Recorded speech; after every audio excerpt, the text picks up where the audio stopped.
Singing, dancing, acting, and cute merch. What more can you ask for in a cultural showcase?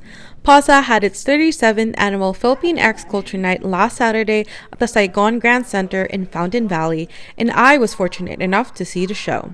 I got to interview one of the people in charge of the program and talked about what Philippine Culture Night is all about.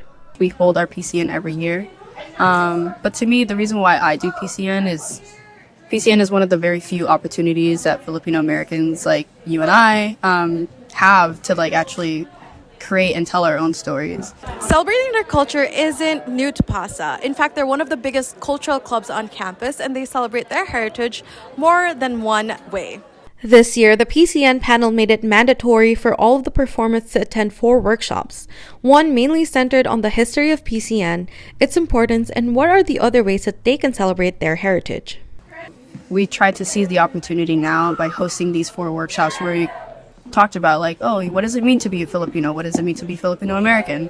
What does it mean for a Filipino American to be stuck in between two worlds? We just wanted to cover issues like that because I feel like 90% of our student membership is kind of in that situation where they're stuck between two worlds. For those of you who are not able to watch the show, it consisted of multiple cultural dances and an original script written by Andy Tabaclaan and Miguel Tanwakyo. It was titled Makita Kang Muli, which is directly translated as See You Again. We really wanted to write a more comprehensive story that goes over the perspectives of different kinds of Filipinos, the kinds that are US born, the kinds that are Filipino born and had to immigrate here. It's about a Filipino American whose mom illegally immigrated to the United States and got deported the same day that she was born.